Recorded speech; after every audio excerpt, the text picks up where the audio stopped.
Yes, finally, I'm going to be a property investor and I'm going to become a millionaire by next year.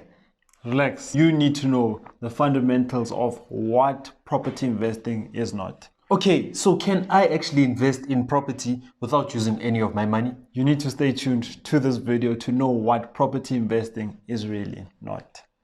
Let's get into it. Hey there, welcome to our 30-day challenge for property investors. It was quite crazy. I mean, that's how things get with me and Lebu. Lebu would be saying, no, how about we actually do a 30-day challenge whereby we'll be giving away content and also engaging with property investors or aspiring property investors for the whole of August. And guess what? I was like, let's do it, man. So now what we need from you is you to actually sit down, have a pen and paper so that you take down all of the notes so that you can actually implement these things as soon as possible. So now today we're just going to demystify everything that is about property investing, what people think property investing is and what property investing is not. So how we're actually going to go about it is that there'll be content from Monday to Friday, and then Saturday we are going to have lives. So you better actually be there on our Instagram channel and our Facebook channel, whereby we'll be engaging with you about the content that was shared throughout that week. Most definitely, let's go into it now. What are those myths that you actually see in property investing that people aren't really aware of it when you go into property investing? That you do not necessarily need money to actually start property investing. You need to understand which strategy you're going about it. I mean, if you are going for rental and you're already thinking that you don't need money, you need to be thinking what is on the other end. I mean, some people will be like, rent to rent might be an option, whereby I'm going to Lebu and Lebu's renting out his property. I'll be like, hi Lebu, you know what? Can I rent out your property? And then I'm going to put a fixed price to it. Let's just say I'm going to add an additional amount, and then I'll be renting it at my price, giving Lebu his amount that he wants, and then keeping the rest. However, now we don't necessarily question that what is going to happen if the tenant does decide to leave, or what's going to happen if there is a geyser problem. Like right now, we are facing a geyser problem with one of our tenants. So now let's just say that I am a student. I bought into the concept of no money down. Now I'm in the situation whereby, okay, all our expenses equate to about 12,000, only to find out that the income is 15,000. It sounds great that I can say 15,000 minus 12,000 and I'm taking the 3,000 home. Doesn't that sound good, Lebu? No money down. Sounds good. Until the tenant decides to leave. Because now if I'm a student and the tenant decides to leave, and then now I'm struggling to find somebody to actually get in, what's going to happen between myself and Lebu? Because my agreement with him is that I need to pay him 12,000 every month. So we need to actually, whenever we're thinking about no money down, question it in terms of what can possibly go wrong. And if something can actually possibly go wrong, will I have funds to actually avoid such a situation? Because last thing I want is doing such type of deals and then fighting with property investors all around. Well, I do understand that there are actually some property investors that are like, I actually didn't spend anything on this particular deal. So now once you go into property investing and you become a serious property investor and you have actually invested in multiple properties, that's when you know how to actually maneuver around this whole property industry arena, right? But now for a first time actually coming into the market and saying that I don't want to use any of my money, I don't want to use any of my credit, that's now being involved in the property industry. So now we have property investors and we also have people that are in the property investing arena, not necessarily them actually investing in the property. They just make money through the whole transactions, right? So now with a property investor, most of the time they will actually be the ones that will be putting down credit or putting down their money to actually give to this particular property. However, if you are thinking of going into wholesaling and you're thinking about going into deal sourcing, that's something totally different from property investing. You need to understand the rules of property investing, and also if you are actually going to be pitching something to someone, you need to really know your story. That's why I'm always advising property investors that make sure that you acquire so many properties that you know how to actually answer those questions if you are actually going to be packaging deals for people. I mean, this no money down rule, it can actually even get to a point whereby we know that we were once in a situation whereby the bank was like, guys, you know what? I'm so happy with your credit. How about I give you 105%? What 105% really means is that the 100% will go to the bond and the 5% can be used by you for your other costs, your transfer costs.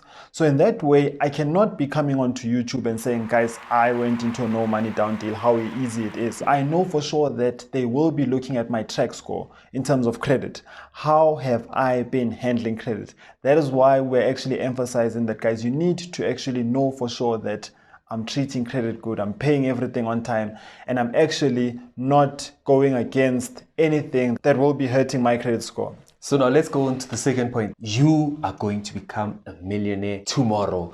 Looking at property investing, you're going to actually own 10 properties within this particular year. So now when you're looking at that particular notion of getting money fast, it doesn't actually work in the property investing industry, right? You do get a lot of money if you're looking at flip, and you do actually get a lot of money when you're looking at rental and then refinancing that particular property. That's when you start getting advanced in the property industry, right? However, when you're going to start, it's going to come in pieces whereby if you were actually expecting 1 million within 1 year, depending on how much you actually invested, that's when you'd actually be saying that, you know what, I'm actually making a lot of money from property investing. So now let's look at two scenarios. We look at scenario A, whereby they put in 10,000, right? And then they were actually able to get 5,000. And now you're also looking at the second person who invested 1 million, and they are saying that they put in 1 million and they got 500,000 back. So now this then depends on how much are you actually investing within this particular property. The more you invest, it actually makes sense that the more money you're actually going to be getting. However, that's not always the case with property investing, that the more you invest is the more money you'll be getting, because now you also have to look at which type of area you're investing in. Don't forget, in the higher end, as much as the more money that you will be getting, now you need to consider all your expenses, the more expenses you have. I mean, in your higher end, I know for sure that security is a thing. You even get to your eco estates whereby you have a zebra. I mean, you know that you will be paying for that zebra somewhere, somehow. So at the end of the day, what I'm saying that is that you also need to understand, even with as much money that you are investing, in property investing is not the more money that I'm investing, the more money that I'm getting. It goes back to your strategy. I mean, even in your middle income, right? Okay, if I'm paying cash, will I be getting all that money? It goes back to understanding the type of environment where your money is safe. I know other investors would be like, no, this is the area that I want to put my money in. So I'm rather looking at even 10 years from now, I know that this is a good area. So again, it goes back to what type of research are you doing? The last myth that I would like to say that property investing is not, it's that property investing is not another job. Why am I saying that? A lot of youth come to us and say, guys, I don't want to work. I just want to be my own boss and get into property investing. Let's look at the practicality of that. First thing, before I even get my first house, what will the bank be looking for? 3 months bank statement And a payslip. and a payslip. So how do I provide that if I'm not working? So guys, as harsh as it is, you need to get your hands dirty, because at the end of the day, this is what we also saw in our journey. Let's just say by a miraculous way, you do get the property. Month end, with that example, that month end, your tenant says, you know what, I'm not happy about here, I'm leaving. And the total expenses of that house is 12,000. Where will you get that 12,000 to sustain it? Because it's not even guaranteed that the next month you will have a tenant. So what I'm saying is that have a buffer in terms of, guys, I'm actually working, I've got this credit and I've got this money that will actually push me to ultimately get my goals in property investing. So property investing isn't really a second job that you can actually take. What we really mean by that is that I can't actually be saying that I'm going to leave my job and I'm not going to do anything. I'm just going to rent out this particular property. Then it's going to be giving me this cash flow. As human beings, we want to still feel relevant to society. We want to actually be impacting society in a certain level, even if it means by you painting a picture, even if it means that you are actually posting YouTube videos. This basically enables you to do what you are actually passionate about. So now when you're looking at a property investing, just look at it from a different perspective, whereby it's the key to actually unlocking your freedom to be able to do what you want to do.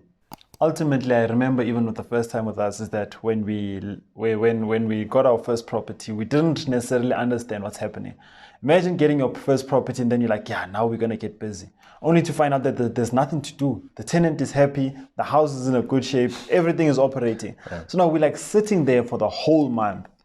And then month end, the money does come through, the expenses go out, and then you're left with your cash flow positive. And then you're like, is this life?